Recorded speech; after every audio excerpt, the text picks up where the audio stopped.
great interest in the mechanics of the past stems from when I was like our Jack, when I was quite a small boy, going along the canal from Bolton to Bury and seeing the remains of all the old coal mines and cotton mill engine houses, and some of them were actually still working.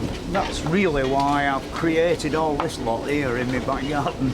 It's sort of a vain attempt to hang on to childhood memories, I suppose.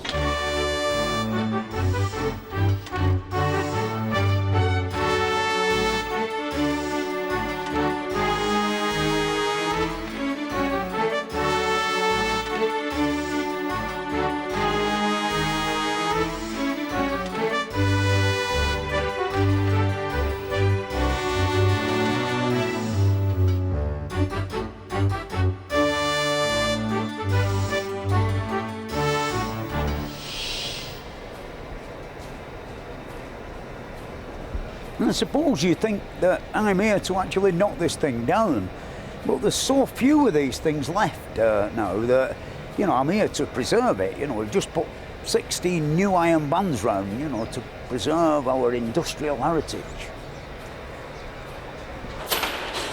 This is the Bancroft Mill Engine Truss, and up until 1978, there was a big weaving shed out the back, and this is all that remains of it. The engine, the chimney and the boiler, and it's situated at Barnoldswick on the Lancashire and Yorkshire borders. They've turned it now into an industrial heritage centre where everybody can come and see the original mill engine in steam. There used to be loads of engines like this where I come from. Every coal mine and every spinning mill had one, but alas, they've all gone now.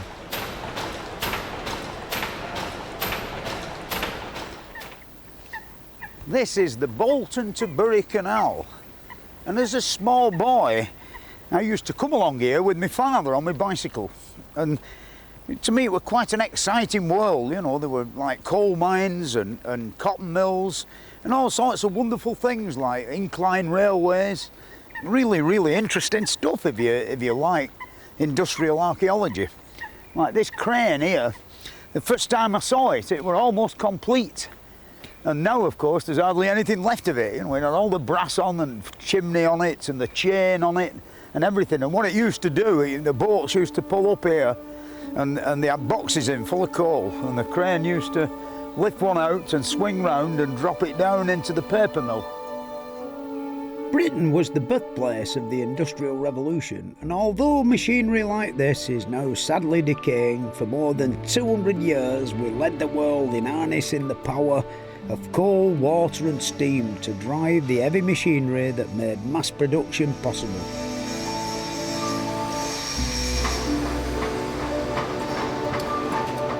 It's an era that I only saw the end of, but I wish I'd have seen more of it. It's only within the last 40 odd years that our great industries have disappeared.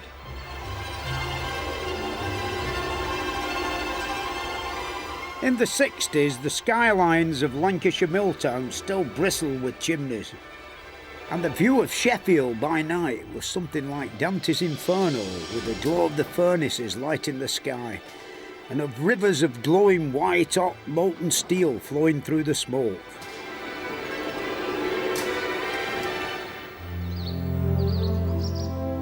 But as the mines, the mills and the factories and the steel workses and the engineering workses closed, the demolition men moved in, and the machinery that had made Britain the workshop of the world came under the wrecker's hammer. The scrap merchants became wealthy as they stripped the brass and anything else that was worth having from the engines. Most people didn't care about what was going on, but there were a few who realised that it was all a bit tragic, and that if something wasn't done about it, there'd be nothing left to show for one of the most important parts of our history. People started to restore old engines, and steam locomotive preservation societies began to appear. 30 miles an hour! Thanks to the interest and dedication of these people, a small part of our industrial story has been preserved for future generations.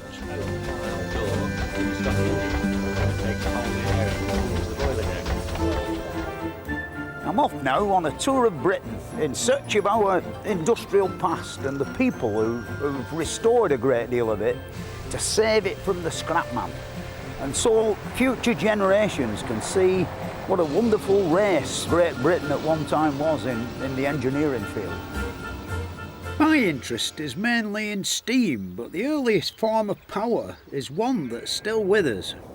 I went down to Shropshire to meet a man who's taken on a job in his back garden that's even bigger than anything I've got in mine.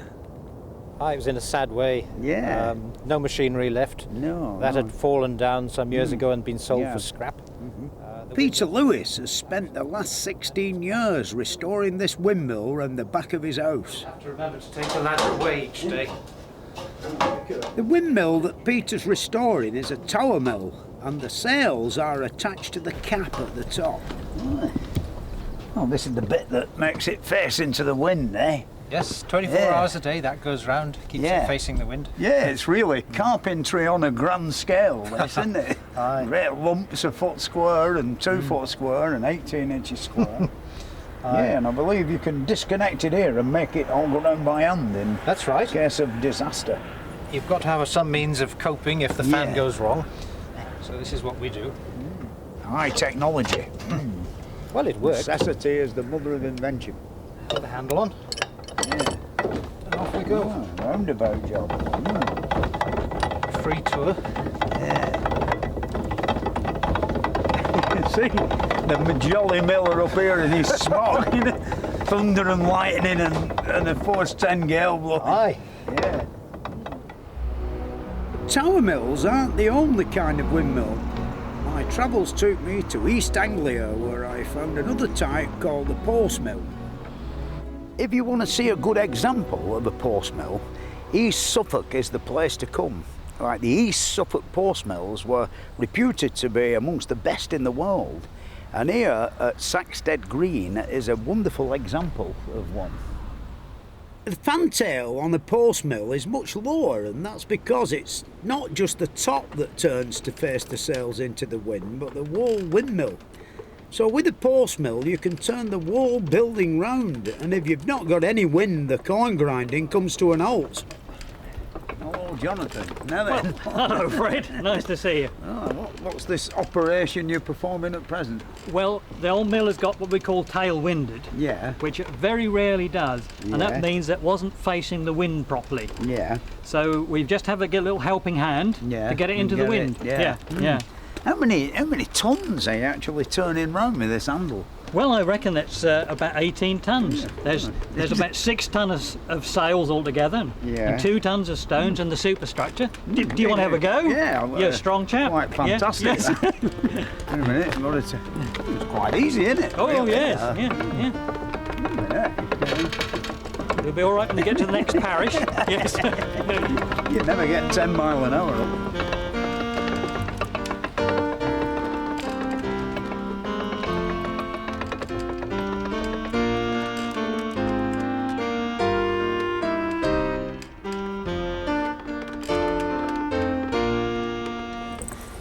This has got to be really one of the finest examples of corn grinding windmill technology. But of course, for windmills you need wind.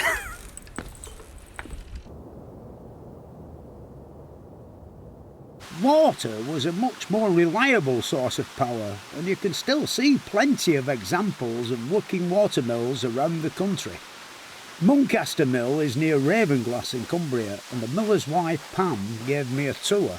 It's got a 13-foot overshot water wheel. That's one where the water comes in over the top. And it's connected to the cogs inside the mill which drive the milling machinery. Amazing how nice and quiet it is, isn't it? Yeah, really? well that's because of the wooden cogs. Yeah. This is the pit wheel that's attached to the water wheel that's just outside the other side of the wall. Yeah. But the wooden cogs are there so that there won't be any sparks from any metal bits. Cause any fires. Yeah, but the the cogs that are driving the millstones are connected to the floor above. Yeah. Where we're actually grinding corn at the moment. The grain goes in the hopper, and that falls into the wooden piece underneath that moves about called a shoe. And this is the boat-shaped thing underneath. Yeah. and the grain is slowly drizzled into the centre of the stone, called the eye, by the spindle that's splayed out of it. It's called the damsel. Anything that goes down is gravity. Anything that comes up, we need mechanical help. This is the rope from the sack hoist. Does it work? It certainly does. Yeah, give it a pull. Try.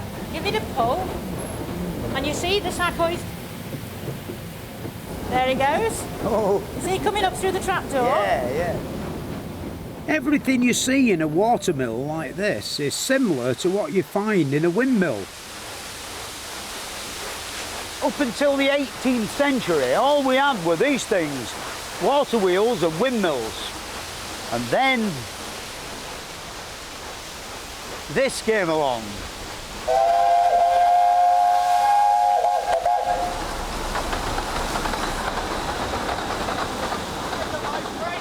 Well, not exactly steam railways. They came a bit later, but the Ravenglass and Eskdale Railway runs right past Muncaster Mill.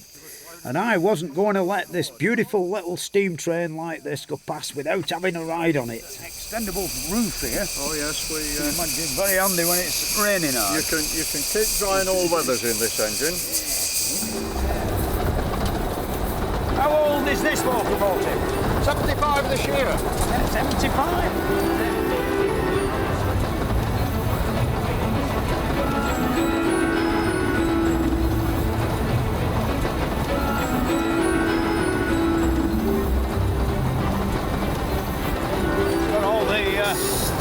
W&J Cookham's magical lubricators on, like it's made in Bolton then, where I live. Well, they've gone now actually, but the works is still there.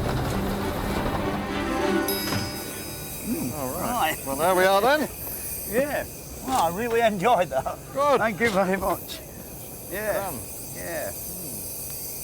A lot smoother than a steamroller, that I can tell you. And the very first steam engines weren't very smooth either. They weren't polished, shiny things like this. And they didn't go anywhere. They were much more primitive affairs than this.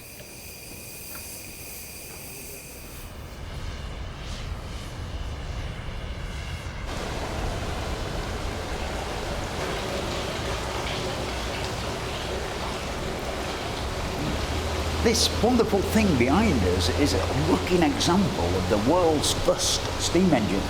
And this is Ian, who is the curator of the Black Country Museum, who's going to tell me how it works. Isn't that right? Well, yeah. It's actually the world's very first steam engine that's recorded, built by Thomas Newcomen in 1712, although he didn't actually build this one. He built the original within about half a mile of here in Dudley. And we built this replica about 15 years ago to see whether it actually worked. And the original worked for nearly 60 years. We've had this about 15, and it works most of the time, but it's like all steam engines, it's a bit of a thing to itself. It used to be called a fire engine. You see the old plans, they said fire engine, because it doesn't actually use steam pressure. It uses vacuum. Condenses. So you put the steam in the cylinder, you put in the cold water creates a vacuum, sucks the piston down, get to the bottom, let the steam back in. Dead simple, up and down she goes, pumping water from the coal mines. And it was built for the Dudley estates to drain the water out of the coal mines because horses and wind power just weren't good enough.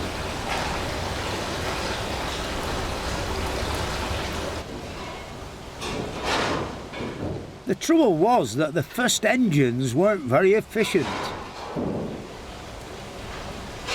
After Mr. Newcomen's atmospheric engine, which was basically made of wood and a bit of a ramshackle affair, it wasn't until 1765 when a famous Scottish engineer, James Watt, came along, and he did a lot of important things. He invented the parallel motion at the other end of the beam, and then the other important thing, he stuck the crank on the other end and the connecting rod and made a wheel go round.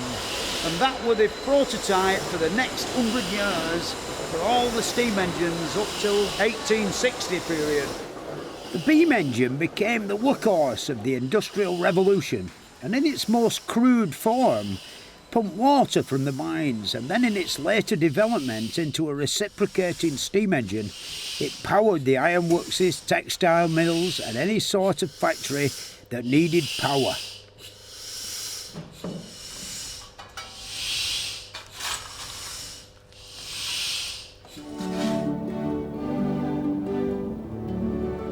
These days, really, the only steam engines you can come across that actually work are the ones that have been preserved for posterity and future generations to look at. And here at Glencleven, near Carnarvon in North Wales, in these buildings behind me, there's a beautiful steam engine built in 1854. The thing is, I initially came here to do up the chimney stack. And when I first came, it was such a sad sight. The buildings behind here, the chimney were covered in ivy and looked like a Cornish tin mine. The buildings had holes in the roof and trees growing out of window openings and all of that. And the steam engine were in a really, really sad state. When I finished the chimney, I managed to secure the contract for doing up the steam engine, which I spent roughly 18 months with 2 other lads. That's it. When I first come through that door, I think somewhere around about 1988, and looked at this thing, it were in a terrible state, you know, it was absolutely rusted solid, and it had been vandalised and all the brass bits had gone. So I took it all back home to Bolton and took a shaving off everything and brought it back and reassembled it. And we've got to do quite a bit here. I mean, number one, this shiny bit here. We actually made the flywheel go round by using an oil engine which we borrowed from the agricultural college next door, and we took a shaving off here and I shined the crank up here.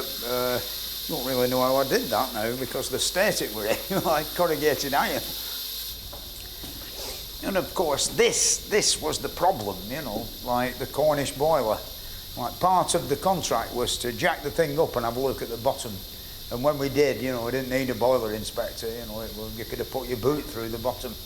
So, you know, with lovely old thing made in 1854 by Mr. D. Winton at Carnarvon, and no doubt brought up the road on horses and carts way back in 1850, no good. And down the pub where we stayed, there were a fine body of lads who worked for the Coast Guard, and one of them said, I know where there's a boiler not very far away at Port in Norway, belonging to Mr. Roberts at Port Pie Manufacturer. Anyway, we went seeing Mr. Roberts, and cut a long story short, he gave us the boiler. Well, he gave it to Carnarvon Council, and we got it up here and tested it and installed it next door. It's a vertical cross tube boiler, and it's got 12 cross tubes in, so it's a good steamer.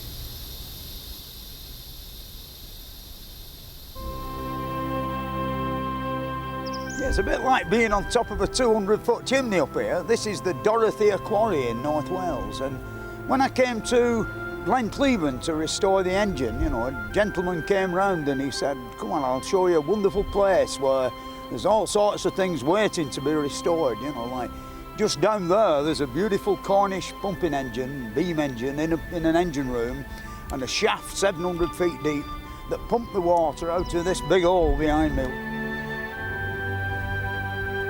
There were once 500 men worked down that hole, and in this area alone, up and down the valley, within a mile or so, there were 2,000 and odd people worked all together. And now there's nothing, only all these lovely old ruined buildings.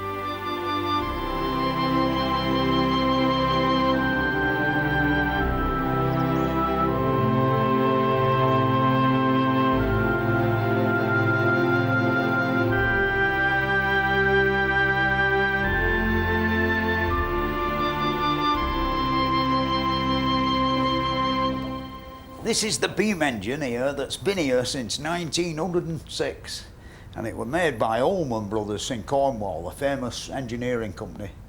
The thing is, it were installed initially to pump the water out of the quarry next door, which is 600 feet deep, and it gave up finally pumping in 1956, and they replaced by 2 electric pumps, you know, and did the job for a quarter of the price. And now it's patiently waiting here for some restoration money so I can perhaps make it go again someday.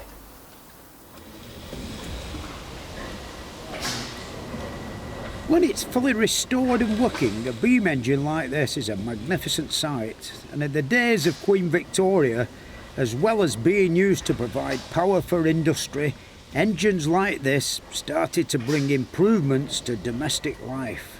As the Industrial Revolution progressed and the population grew, the demand for clean water grew as well. Because it provided such an efficient method of pumping water, the beam engine became the basic working machine of the water industry. And it was with the building of pumping stations in the 19th century that the beam engine technology reached its peak. Tees Cottage Pumping Station is on the River Tees at Darlington. And my little balancing act demonstrates the smoothness of the precision engineering. They're stuck on with super glue, Fred, and it's really a bit of a kidology, you know, for the kids. Yeah. It's not right, but... I don't think it's stuck on that. You don't reckon? Yeah. Well, there you go. Thing is getting it back on. Here goes.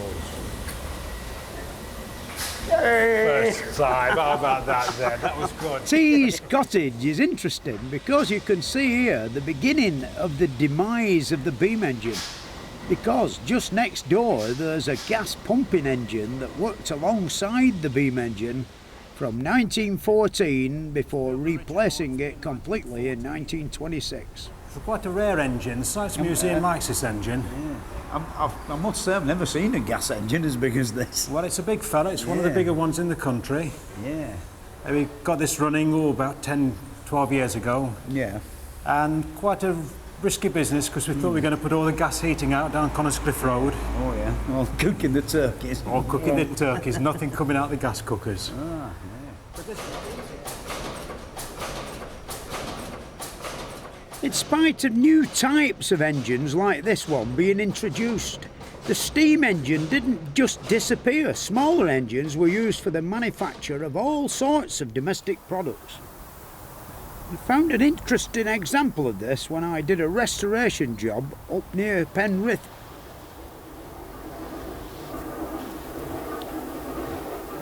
This is Wetherig's Country Pottery in Cumbria, and this wonderful thing behind me here is a blunger.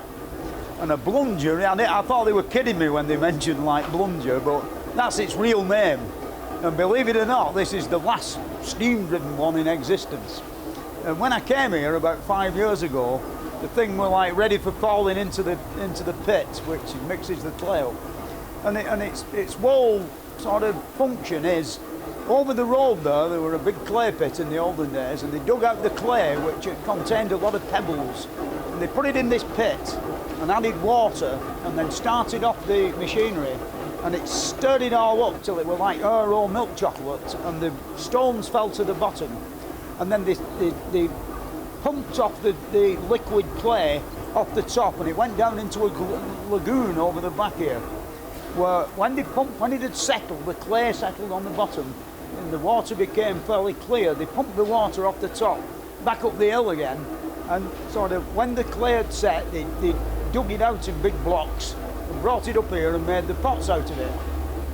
And really, it's like a big Kenwood chef cake mixer, and it's all driven by a little steam engine in this engine house. This is Josephine, you know, this is the engine that drives the blunger outside. And it took me and my assistant about 6 months, 7 months to restore it. You know, we pulled the thing to bits and carted it back to Bolton and restored it all and brought it back here. And here it is now, driving all the machinery in the pottery. And that thing you can hear making the noise next door, that's a boiler. We put a bit too much coal on, it's blowing out. As far as we know, this is the only example of a steam-driven potter's wheel in existence. In some industries, steam power never replaced water power. Wheel Martin China Clay Heritage Centre is in St Austell.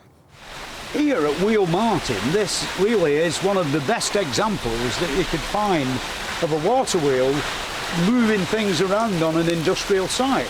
I mean, how long has it been here, Terry, doing this? This 18-foot wheel has been here since about 1902, and it was pumping slurry around the site right up until 1962. It picked up slurry from the pit, and using those pumps down there, pumped slurry to where it was required. This is it. Technology from a long time ago. This is the core of the business here.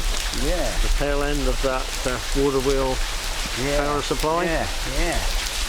Yeah, I like how it does a bit of a shudder when it goes into reverse. Yeah. The thing to remember is that none of these sources of power have ever really gone away. Take water, for instance. We still use it to generate electricity. Well, here at Festiniog Hydroelectric Power Station, this lake behind me here, there's a 1,000-foot deep, 14-foot diameter shaft under that building over there. And when they pull the plug out, down goes the water and works a water turbine 1,000 feet down the mountain.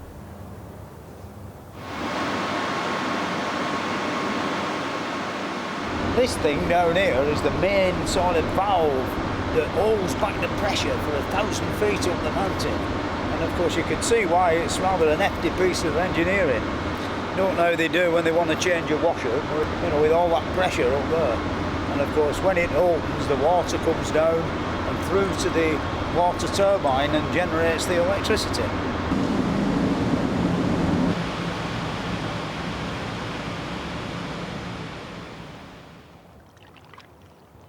All very clean and environmentally friendly. We've really come full circle, you know, all these wonderful new windmills that rather look like aeroplane propellers going round. Somehow or other, I don't think they'll ever beat the steam turbine.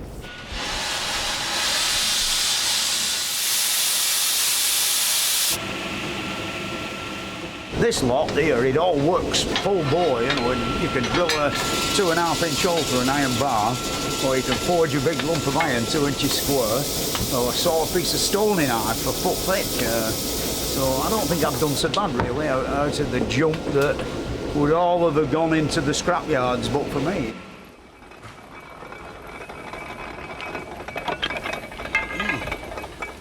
This weird and wonderful machine is for making iron bands with and for round factory chimneys. All the bands at Barn Allswick were made with this machine. In fact, really, everything here works with the power of steam, you know. Like, all the work on the engines, both at Carnarvon and up at Wetherig's Pottery, has all been done here with this steam-driven machinery. Even renovating my tractor, it's all been done by steam power. When we finish with the boiler, we always have to blow it down. This is to get rid of the sediment which forms in the bottom.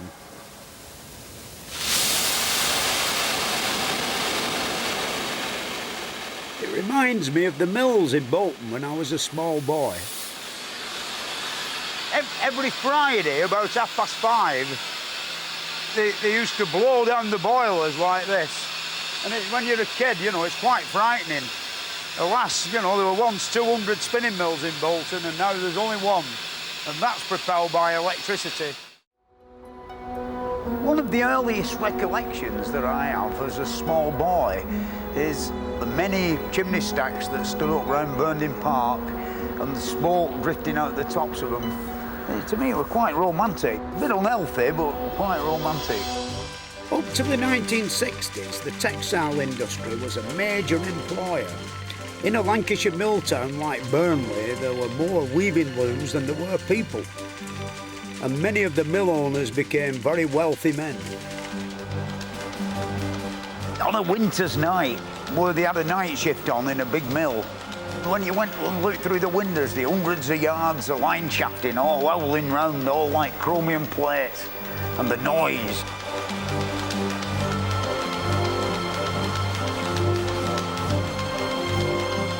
Bolton, where I come from, were quite famous for its fine spinning.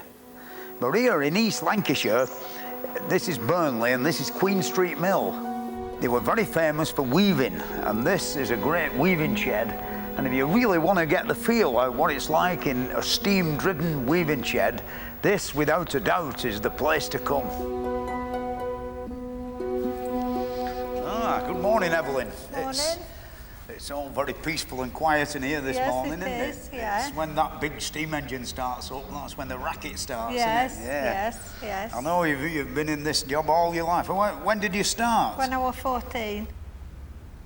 Used to work, but like I say, hard work don't kill nobody, does it? Yeah, I don't think so.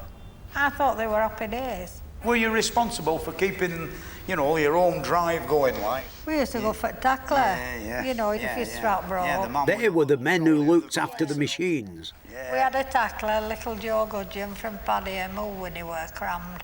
Yeah. And you know, he were a real good tackler. Yeah. And I used to say to him, here Joe, have a toffee. It used to buck him up a bit, you know. Yeah. I know these are a bit violent when they're going, aren't they? Yeah. Well, he tipped me on the elbow and I'm ready for going. When tackler must have seen me, he picked me up, threw me over his shoulder and took me out. I were on my own. Have you ever been married? No, never. You've never been married? No, Oh, yeah. no. Oh, I've been married 3 times. Have you? Disaster area, me. Oh, dear. Oh, you're greedy for punishment. Oh, yeah, I am. How long did it take you to learn when you first came? You know? 8 weeks and I was homeless. You go homeless. Well, time went on and years went on and I started learning people myself. Yeah. I know what learnt me. She said, Evelyn, I never thought I'd a cent day when you were learning somebody to weave. She said, because you were a homeless little devil.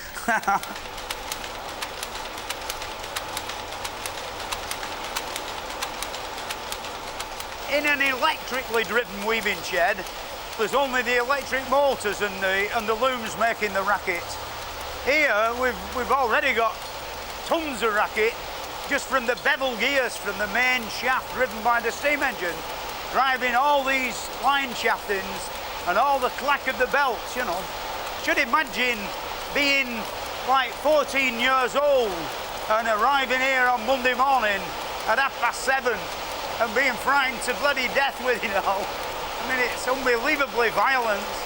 And of course, there's only 2 looms actually working at this moment in time. When all these machines were running, the decimals must have been unbelievable. God knows, you know, no wonder they were all deaf.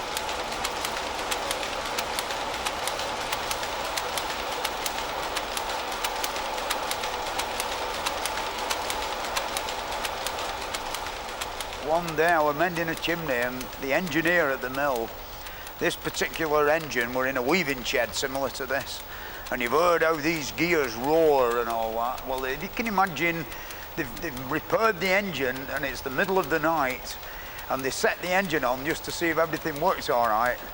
And all of a sudden, all the operatives appeared, or most of them who hadn't got an alarm clock. Their lives were totally ruled by the noise of the gearing and the engine. You know, when the engine started, they thought it was 7 o'clock. And in actual fact, it was 3 o'clock in the bloody morning, you know. They all appeared ready for work at 3 o'clock in the morning. The man who keeps all the machinery running is Olwyn. And like all good engine drivers, he has to have a good ear just in case anything goes wrong.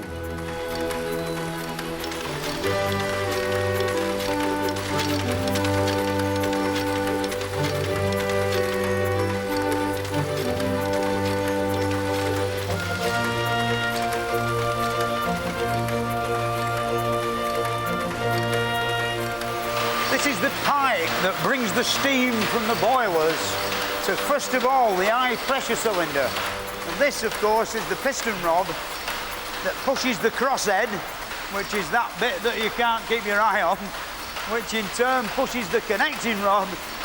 And this here is the big end. And this is a really interesting bit. This lubricator, they couldn't afford to stop the engine at any time. So it had got to get some way of getting oil to it. And this fascinating thing in the middle is like a banjo lubricator. And the oil, of course, runs down the pipe and goes into the middle of there. And then by centrifugal force, it's forced round into the big end. You know, when I was a kid, they always fascinated me then. I never really worked out how they work, you know, when I was a little lad. Now, I'll go and have a look at the boilers now, where all the steam's made to keep this greedy monster going.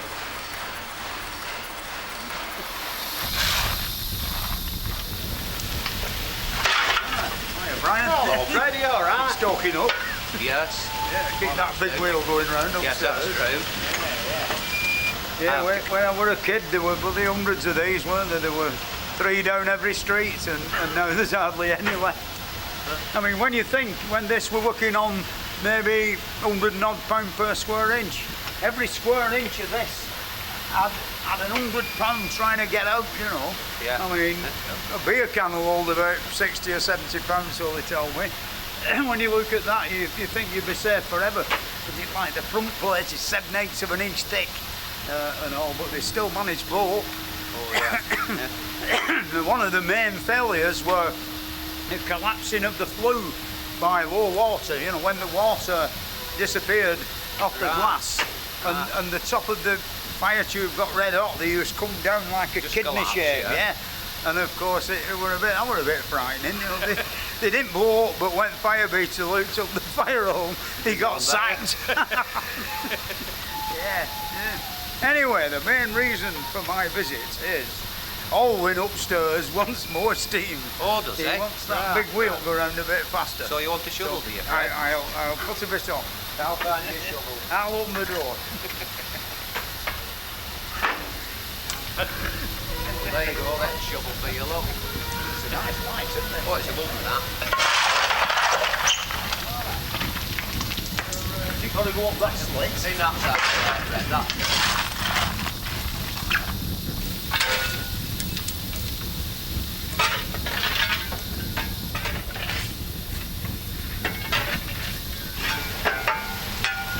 An aluminium shovel, this one.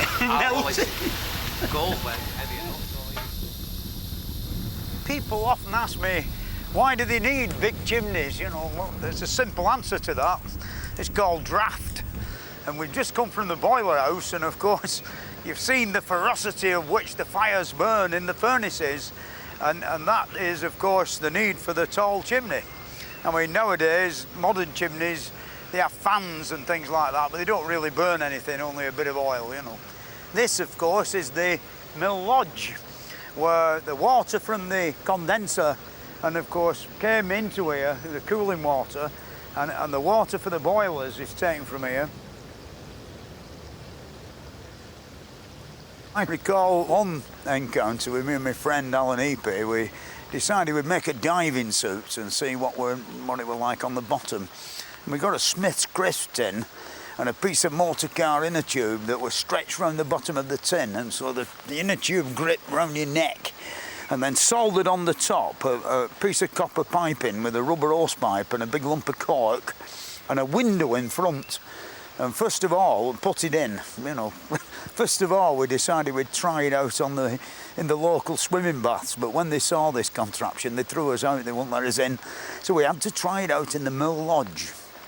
And it was rather funny because Alan had to sort of hold my head down. There was so much air inside this Smith's crisp tin, it would never have worked anyway. You could have never have gone underwater. You'd have floated along with your head on the surface with the amount of air that were inside the thing. The reason there were so many mills round here was this. Cotton spinning needs a damp climate, and we do get quite a lot of rain round here. But back in the 18th century, there was another important factor which influenced where mills were built. Fast-flowing rivers like this turned great water wheels round that provided the power to drive the mill machinery. New Lanark is on the banks of the River Clyde, about 20 miles southeast of Glasgow. It's one of the best preserved early mills, and it also became one of the most famous because of the way in which Robert Owen, who was one of its first owners, looked after his workers and made sure they had a decent standard of living.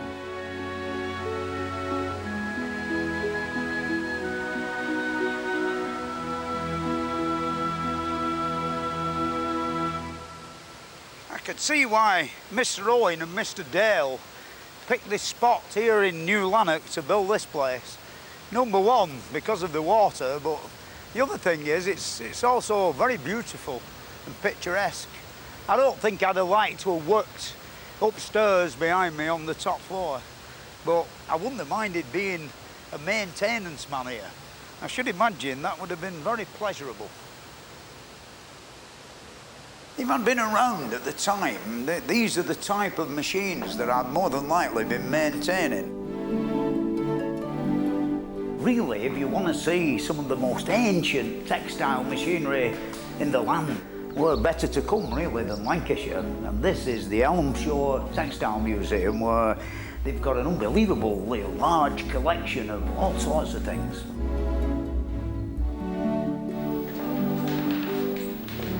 This is one of Richard Arkwright's water frames, you know. The reason for that, it were called a water frame. It were actually a spinning frame driven by a water wheel. The thing is that some of the technology on it, like these fluted rollers and bits and bobs, it's still used today in the most modern textile spinning machinery. Richard Arkwright, he was born in Preston and lived in Bolton, and he had a barber's, he made wigs. And nobody really knows how he got involved in the textile industry. Arkwright built himself a factory in Derbyshire powered by water to house these machines, and he is really regarded as the father of the factory system.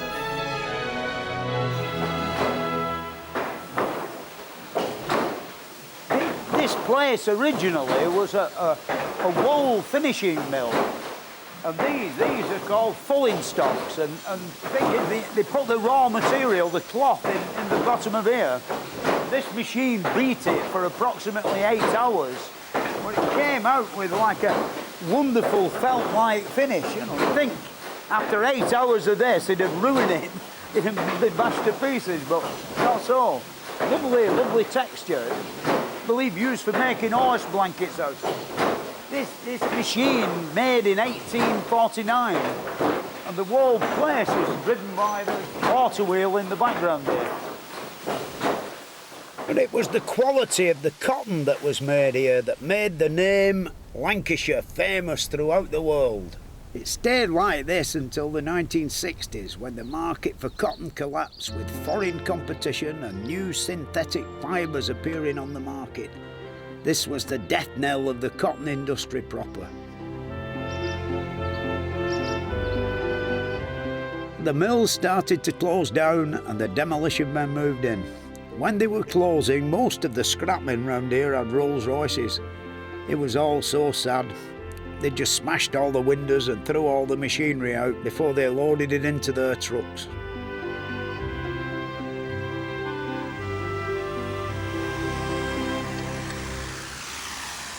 This place is rather sad to me, because when I was a young man, once standing here, there were 8 great big spinning mills, all owned by one family. And God knows how many thousand horsepowers of steam engines. I know there were about 6 big steam engines drove it all. And I used to mend the chimney at the tail end of it, you know, and it's all a bit sad. But here, in this building, there's a fine body of men who have spent the last 30 years restoring what they could save, you know, from the cotton mills of Lancashire. I think I'll nip inside and see how they're doing. This, to me, is one of the finest collections of big sort of mill engines in existence. All of them have been dismantled and brought here by this dedicated bunch of lads and re-erected in all the splendour. Like there's every sort of conceivable different style of steam engine in here. This lot have been at it for over 30 years. They got it all finished once, then they had to take all the engines to pieces and start again because the supermarket wanted the original site that they were on. How's that, John? That way. Watch that corner there, Philip, it doesn't catch. Hello, Fred. Fancy meeting you. Ah, well, I know I get about a bit, you know. The last time I saw this, it were in 1,000,000 pieces. Yeah. How long have you been at it? I didn't count them, but there must have been near 1,000,000. Yeah, well, I know there are a lot. There's more went into the skill of making this than Picasso ever put into one of the expensive paintings. Yeah, that's a fact, yeah. That's my humble opinion. Well, you were drunk half the time, weren't you? Yeah, well, I suppose some of the blokes that put this up were drunk half the time. More than likely, yeah. Where did it come from? Jack? Where did it come from? Yorkshire. Yorkshire. Ah. We got there before the scrap blokes. Yeah, just fodder for them, man, yeah. Well, it's heartbreaking to think of some of the tattle that's been scrapped. Oh, yeah. Still, it's all in the name of progress. Oh, is that what they call it? But progress didn't do much for the textile industry. Once there were an abundance of spinning mills in Lancashire, every town like Bolton and Manchester and Rochdale had dozens of them, and alas, nearly all of them have gone now. And this is all that remains here at Ellen Road, just off the M62 motorway near Rochdale. Mills like this were big places. 250 people used to work in this one. But now there's only the engine house left, and it's got one of Lancashire's last working steam engines inside. Good morning, Richard. Morning, Fred. Right? Nice to see you again. Oh, yeah. Oh, I've been before, haven't I? Yeah. I know it's a tandem something or other, but what is it really, sort of thing? Well, if you really must know, it's a twin tandem compound steam mill engine. And it's a twin because there are two engines, really. This is Victoria and Alexandra there. To cut a long story short, it's tandem because it's got two cylinders that work together in each engine, and compound because the steam is used twice in each cylinder. The engineer, if he came into the engine house, which normally you wouldn't be allowed to do anyway, but if you crept in and he didn't see you, you'd probably see him sitting in an armchair somewhere, looking perfectly relaxed, but the job was actually very stressful because the whole of the production of the mill relied on the engine running at a constant speed. If all the operatives, as you know, were on bonuses for the amount of cotton that they produced, and if the engine broke down, they'd be losing money. But so would the management.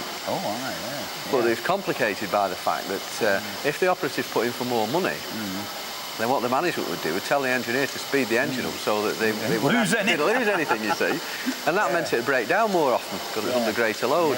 And of course, so he got it in the neck from the management and from the operatives. If he used to go around and they'd put the windows through and things like that, And, not very nice. No.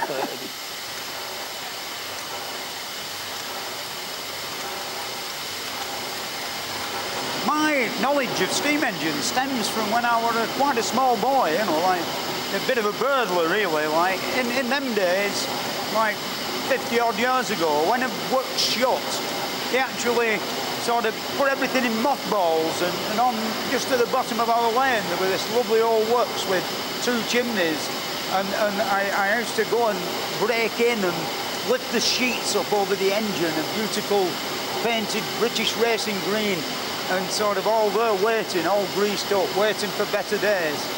But alas, they never came, My next recollection, a big wagon and the boilers being dragged out onto the wagon and no doubt exported to India or somewhere like that. More than likely still running in India.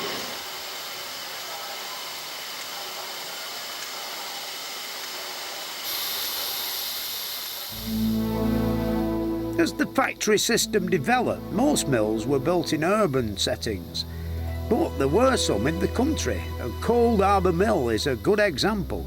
It's a 200-year-old woolen mill near Columpton in Devon, where you can still see how water power and steam power were used side by side. This is a roving machine, and it's actually spinning the wool down through, drawing it down much finer. And it's descended from Mark Wright's water frame, so it's the same sort of idea, but this one dates from 1907. Would you like to turn it on? Yeah, I know. You've shown me earlier what...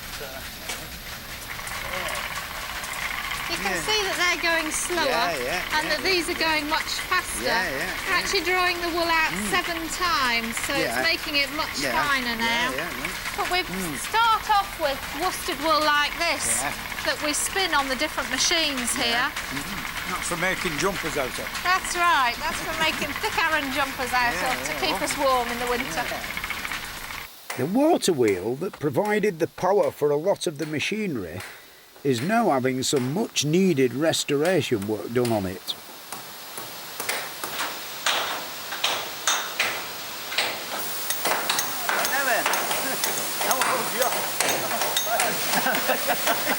It's a bit moppy, isn't it? It's a bit. I've had the money's worth out of this one. They have. It must have been a bit on the tight side with all these patches.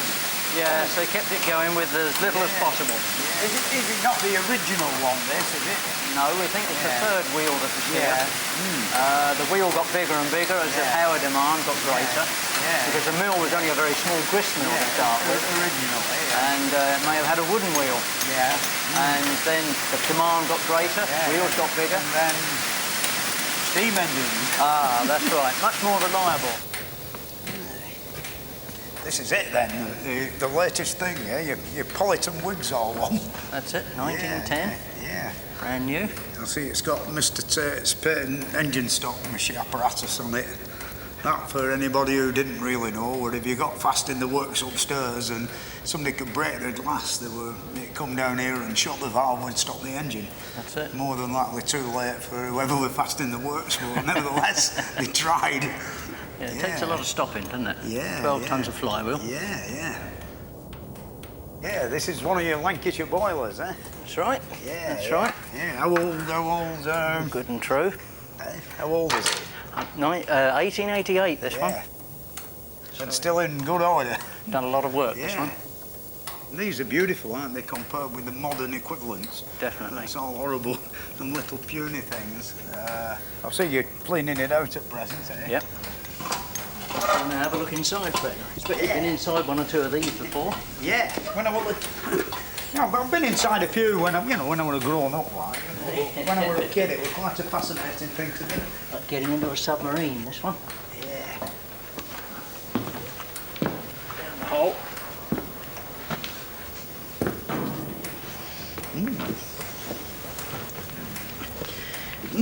Bath time.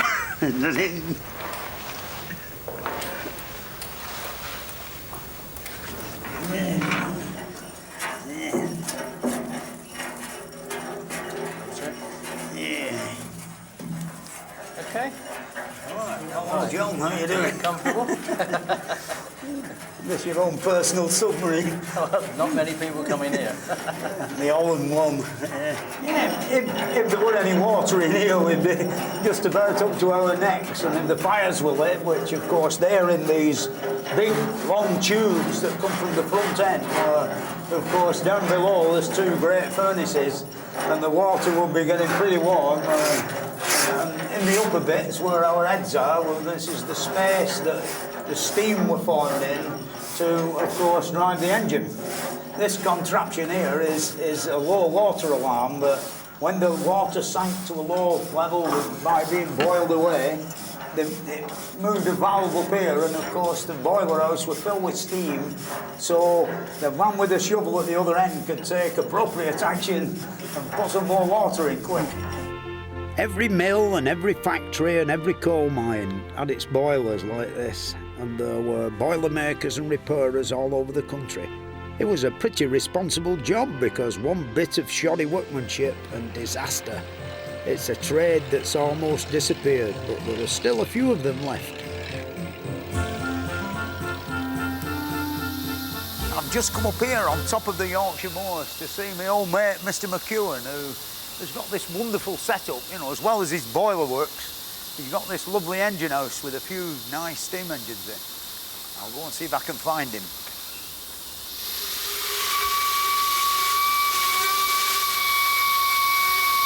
How about that then? Show me your engines. With pleasure. Nice to see you, mate. Nice to see you. Yeah. Come on in. Come on in. Yeah, I see you've done it then.